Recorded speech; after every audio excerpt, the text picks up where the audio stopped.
Assalamualaikum warahmatullahi wabarakatuh. Pertemuan pertama ini diawali dengan pengantar dulu ya, baru nanti masuk materi selanjutnya. Nah, di pengantar ini kita mau tahu dulu kenapa ya belajar fisika gitu ya, khususnya fisika dasar.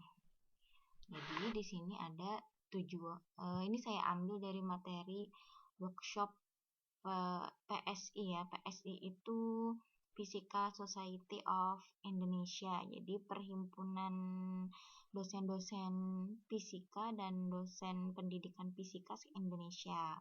Jadi saya ambil bahannya dari sana.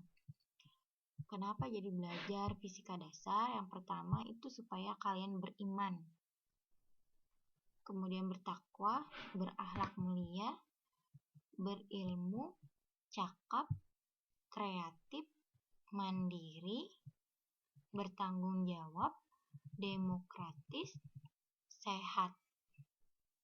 Nah, jadi bukan hanya sekedar berilmu saja, tahu tentang konsep, prinsip, dan hukum fisika, tetapi juga ada banyak nilai-nilai karakter lain yang akan kalian peroleh setelah belajar fisika dasar 1. Tentu saja tadi yang pertama adalah beriman. Apalagi kan kita ini muslim, jadi hendaknya kalau mempelajari apapun ya, tidak hanya fisika dasar, itu benar-benar bisa menambah keimanan kita. Jangan sampai yang terjadi adalah seperti fisikawan-fisikawan itu, ada yang saking pintarnya malah tidak mengakui adanya Tuhan, tidak mengakui adanya penciptaan. Nah, jangan sampai ya, karena semua rumus-rumus fisika itu, semua konsep, prinsip, teori, dan hukum fisika itu sebenarnya adalah konsep, prinsip, teori, hukum Allah ya. Sedangkan para fisikawan, termasuk ibu sendiri, itu hanya memperoleh sedikit kecerdasan gitu ya, sedikit ilham untuk menerjemahkan fenomena-fenomena alam semesta menjadi konsep tersebut. Jadi semuanya itu ya milik Allah, milik Tuhan, bukan fisikawan itu yang cerdas, bukan ibu yang cerdas. Ya, karena kecerdasan pun milik Allah gitu. Ya, jadi jangan sampai malah saking pintarnya fisika misalnya malah menjadi ateis.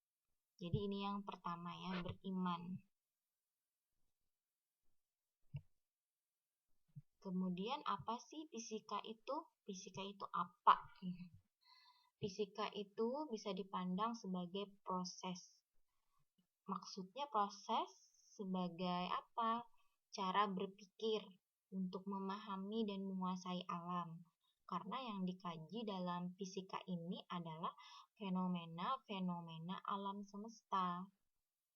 Manusia juga bagian dari alam, sehingga tidak salah kalau misalnya nanti di semester-semester atas kalian belajar tentang fisika pada tubuh manusia. Nah, karena manusia juga alam, jadi segala sesuatu yang ada di alam semesta ini bisa dipikirkan melalui fisika, begitu ya. Kemudian fisika itu adalah cara investigasi atau penyelidikan. Karena dalam fisika ini, kalau mau memahami alam semesta, itu kita memang harus menyelidikinya dengan benar-benar melalui metode ilmiah, tidak sembarangan. Misalnya kita melihat orang bergerak. Nah, orang bergerak itu memang dikaji benar-benar berapa kecepatannya, berapa posisinya, berapa perpindahannya, gaya-gaya apa saja, kenapa dia bisa bergerak, begitu. Diselidiki dengan metode ilmiah dan sikap ilmiah, tidak sembarangan gitu ya. Kemudian fisika adalah sebuah pengetahuan yang sudah terbentuk. Ya, fisika adalah pengetahuan ya, pengetahuan tadi yang diperoleh melalui penyelidikan, melalui proses berpikir, bukan sekedar fata morgana. bukan fiksi, tapi non-fiksi begitu ya. Pengetahuan yang terbentuk. Sebenarnya pengetahuan itu sudah ada di alam, tapi dibaca oleh manusia, kemudian dituangkan dalam bentuk persamaan-persamaan ilmiah. Selain sebagai proses, fisika juga sebagai produk. Fisika ini cabang dari IPA ya, khususnya ada pembedanya dengan biologi, ada bedanya dengan kimia. Nah, fisika itu khususnya yang ini ciri khasnya, mempelajari hubungan timbal balik antara zat dan energi yang teramati sebagai efek medan dan gejala gelombang diperolehnya melalui metode ilmiah dan sikap ilmiah. Zat dan energi. Zat itu diwakili oleh variabel M, massa. Energi itu simbolnya E. Ibu berharap kalian sudah mulai mengenal, dan sebenarnya dari SMP ya, ada lambang-lambang fisika, ada besaran, ada satuan. Nah, tolong itu dipelajari, jangan sampai tidak tahu apa besaran fisika, apa satuannya, dibaca-baca lagi bukunya ya. Energi itu lambangnya E. Kemudian efek medan, medan itu ruang ya, suatu ruang. Kemudian gejala gelombang, gelombang adalah getaran yang merambat. Ini efek medan dan gejala gelombang itu diwakili oleh variabel C. Kemudian metode ilmiah, ada yang tahu metode ilmiah? Metode ilmiah itu runtun ya, sistematis. Mencari dasar teorinya, lalu bikin hipotesis, lalu menyusun cara kerja, kemudian melakukan penyelidikan, lalu melakukan penalaran ilmiah, begitu ya, dari data-data yang sudah diperoleh, kemudian menarik kesimpulan. Sikap ilmiah apa saja? Sikap ilmiah terbuka, objektif, transparan, apa adanya, begitu ya, memiliki rasa ingin tahu yang tinggi, dan lain-lain. Secara klasik ya, di dalam fisika itu zat adalah segala sesuatu yang menempati ruang dan memiliki massa. Kita ini termasuk zat. Ini diwakili variabel massa, lambangnya M. Atom itu juga zat. Fluida, air, handphone, laptop, kabel, itu zat. Dia memiliki massa dan menempati ruang. Energi adalah kemampuan untuk melakukan kerja. Ini ya, ini ada variabel energi E, sehingga Einstein itu merumuskan fisika itu sebagai E sama dengan mc kuadrat. Ini adalah fisika. Ini yang dikaji dalam fisika. Hubungan timbal balik massa ya dengan energi yang teramati dalam efek medan dan gejala gelombang. C adalah cepat rambat gelombang. Besarnya berapa? Yang tahu 3 kali 10⁸ meter per sekon kuadrat. Uniknya, cahaya itu bisa merambat di ruang hampa. Buktinya matahari sampai ke bumi melewati ruang vakum di luar angkasa. Walaupun masih jadi perdebatan, ada yang bilang bahwa luar angkasa itu tidak vakum, tapi ada zat. Itu masih diteliti ya, karena pengetahuan selalu berkembang, jadi kita tunggu saja. Mungkin tidak vakum atau mungkin vakum. C ini parameter gelombang dan medan ya. Oke, sekarang dibahas dulu ya. Tadi apa yang pertama? Fisika itu bisa proses, fisika itu bisa produk. Nah, apa sih produk fisika atau hasil dari fisika? Fisika cabang sains memerlukan pemahaman. Ya benar, bukan hanya sekedar dihafal.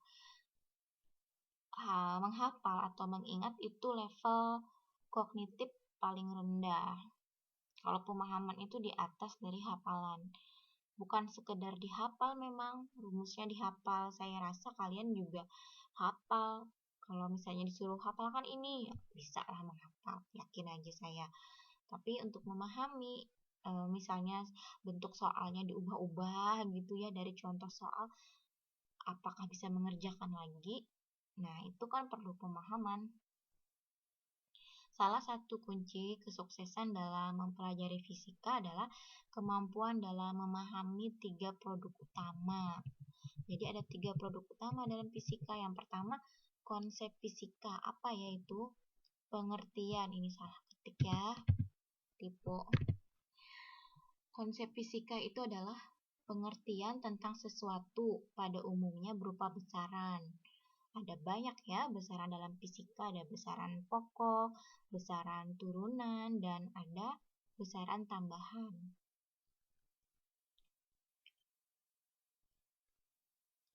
Misalnya begini, salah satu contohnya konsep fisika tentang percepatan. Lambangnya A. Percepatan adalah perubahan kecepatan dv tiap satuan waktu. Ini dinyatakan dalam lambang diferensial karena selang waktunya sangat kecil. Selang waktu itu artinya bendanya bergerak dalam jangka waktu, begitu ya. Selang itu jangka waktu yang sangat singkat, misalnya 0,001 detik, 0,002 detik gitu. Jadi selang waktu atau jangka waktunya singkat, maka kita menggunakan diferensial. Jadi A sama dengan dv per dt. Berikutnya adalah ini ya konsepnya ya, dalam matematik dituliskannya A sama dengan dv per dt. Tapi kalau pernyataannya dalam bentuk kata-kata, maka ini ya konsep percepatan adalah yang ini tadi. Kemudian prinsip lagi. Prinsip fisika itu hubungan antar konsep-konsep yang menyatakan perangai sesuatu, zat dan energi. Nah, kalau tadi pengertian percepatan itu dv per dt. Sedangkan prinsip itu hubungan antar konsep. Masih tentang contohnya percepatan. Jadi percepatan bisa kita tinjau prinsip percepatan ya. Prinsip percepatan begini. Percepatan suatu benda sebanding dan searah dengan gaya penyebabnya F dan berbanding terbalik dengan massanya.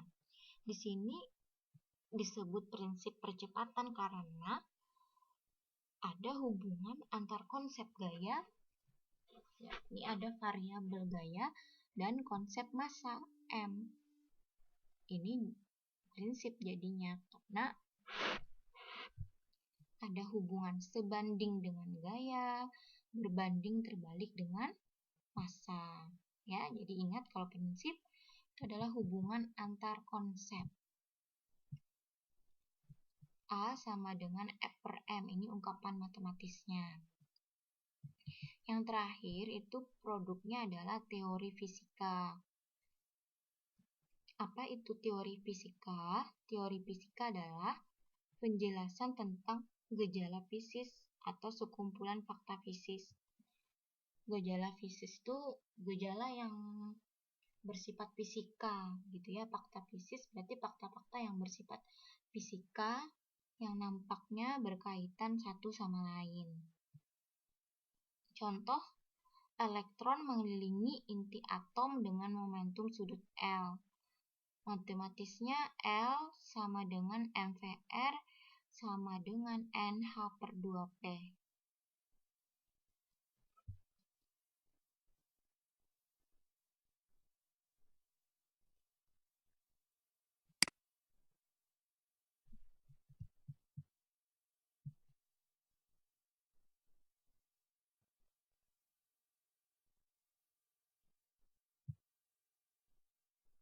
Nah, jadi ini kenapa disebut teori ya? Karena menjelaskan gejala fisis. Elektron mengelilingi inti atom. Gitu. Dan teori ini bisa bisa berkembang terus, kayak teori asal mula jagat raya. Awalnya ada yang begini, terus nanti berkembang menjadi ini, kemudian menjadi teori ini, ada teori ini gitu. Dia menjelaskan fenomena fisika, dan kadang-kadang teori ini tidak, misalnya kayak teori Big Bang, itu memang ada sih percobaannya. Maksudnya tuh tidak asal ilmuwannya mencetuskan Big Bang, pasti ada bukti-buktinya, ada percobaannya, ada penyelidikannya. Namun yaitu tadi ya, ilmu pengetahuan terus berkembang, jadi bisa saja teori Big Bang itu nanti tidak teori Big Bang lagi, tapi berkembang menjadi teori yang lain. Menjelaskan gejala fisis, itu ciri khas dari teori. Teori ini juga berarti hipotesis atau prediksi dari suatu kumpulan fakta. Ya, karena kan tidak bisa melihat langsung teori Big Bang itu, maka hanya sekedar melihat bukti-bukti yang ada penyelidikan gitu ya. Kayak ini juga elektron mengelilingi inti atom. Dulu-dulu masalah atom ini apa? Ada atom Dalton, atom siapa lagi teori atom J.J. Thomson, Rutherford.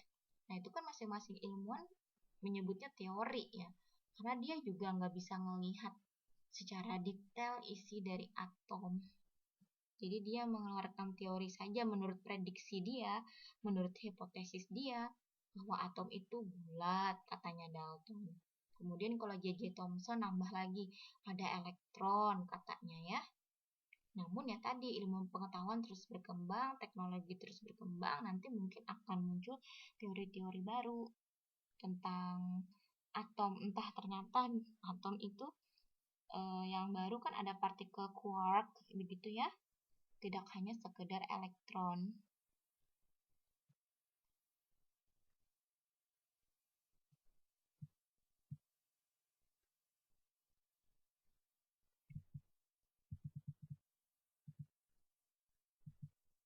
Berikutnya adalah garis besar dari materi ajar fisika. Ini sebenarnya yang akan kalian pelajari selama 4 tahun ya, kalau materi fisikanya. Ada deskripsi keadaan, sistem klasik, kuantum, termodinamik, deskripsi interaksi. Kamu nanti belajar gaya, impuls. Ini tipe ya, impuls. Impuls, momentum, energi, kalor, gelombang. Ini gelombang ya. Kemudian model interaksi, ada interaksi gravitasi, listrik, magnetik, struktur materi, atom, inti atom maksudnya ya, zat padat. Kemudian sifat-sifat materi seperti daya hantar listrik, kekentalan, elastisitas, dan lain-lain. Sekarang proses dalam ilmu fisika. Salah satu ciri fisika sebagai sains adalah adanya kerjasama antara teori dan eksperimen. Teori tadi bisa dikatakan sebagai prediksi atau hipotesis ya, tapi tidak asal prediksi, tidak asal hipotesis, juga didasari oleh pemikiran yang matang ya, didasarkan pada bukti-bukti yang ada, ditunjang juga oleh eksperimen lab gitu ya. Teori dalam fisika juga diartikan sebagai proses pemodelan matematik terhadap berbagai prinsip dasar yang kebenarannya masih dapat diuji melalui eksperimen. Jadi dua ciri khas fisika proses dalam fisika itu ada teori, ada eksperimen. Dipikirkan dan juga memang dicoba gitu ya. Sejauh bisa dicoba di lab, maka dicoba di lab. Dengan menggunakan teori dalam fisika, kita dapat membuat prediksi kuantitatif terhadap suatu peristiwa. Kita bisa nggak mengukur permukaan matahari suhunya berapa? Tidak bisa kan, kita ke matahari sana langsung terbakar. Jadi tidak mungkin kita ke matahari secara langsung.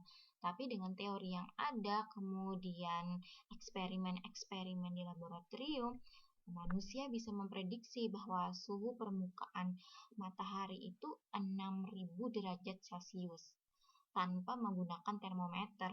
Memang ada ya yang bisa ke matahari, jangan ya, kebakar. Jadi suatu hubungan yang indah antara teori dan eksperimen nanti bisa memprediksi apa yang terjadi gitu. Banyak sih, bukan hanya sekedar memprediksi ini ya, suhu matahari. Sebenarnya fisika itu diterapkan di berbagai bidang seperti meteorologi dan geofisika. Itu jelas sekali menggunakan fisika tapi fisika terapan rumusnya pasti lebih rumit daripada kita yang fisika pendidikan. Jadi rumus-rumus fisika tuh bisa dipakai buat memprediksi curah hujan, kemudian cuaca, perubahan iklim, kemudian banjir. Itu pasti pakai rumus fisika. Ya, pakai teori dan eksperimen fisika, tapi memang rumusnya lebih rumit karena fisika terapan. Kalau fisika pendidikan itu sebenarnya hanya mempelajari rumus-rumus dasar sebenarnya. Karena saya punya teman yang dia di teknik, ya, teknik sipil, itu juga ada fisika-fisikanya tapi memang rumit, kayak menghitung bangunan, ini apa kekuatan bangunan, itu rumus dasarnya fisika. Saya juga punya teman di penerbangan, dia juga belajar rumus-rumus fisika tapi yang sudah dikembangkan untuk penerbangan gitu. Lebih rumit memang. Saya tahu itu karena dia dulu sempat nanya rumus fisika ke saya. Saya agak kesulitan juga memecahkan itu karena rumusnya adalah fisika terapan. Kita hanya belajar dasarnya, kemudian itu dikembangkan di bidang masing-masing untuk objek yang lebih nyata, misalnya pesawat. Rumusnya lebih rumit daripada Bernoulli yang kita pelajari di buku SMA.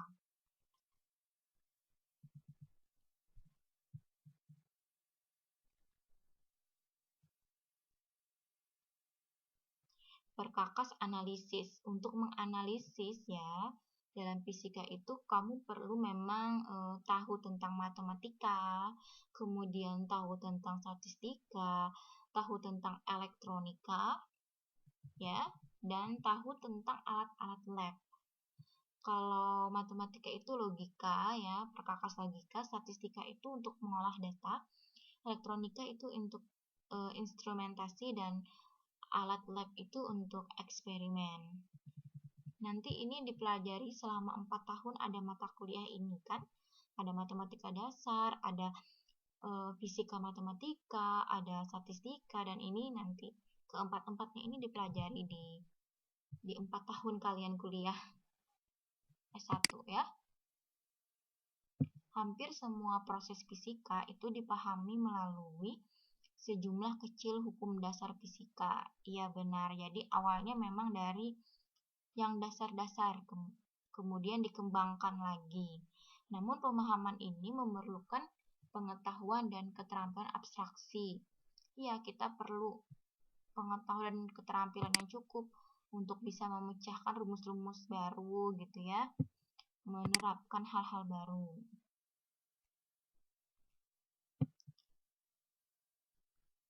Kalau kita berhasil merumuskan sesuatu yang baru, maka kita bisa melakukan prediksi ya, menjelaskan apa yang akan terjadi, atau menginferensi, menjelaskan apa yang telah terjadi. Oleh karena itu, kemampuan dalam belajar fisika itu bukan hanya tadi sekedar ingatan, tapi pemahaman, analisis sintesis, evaluasi, sampai kreasi.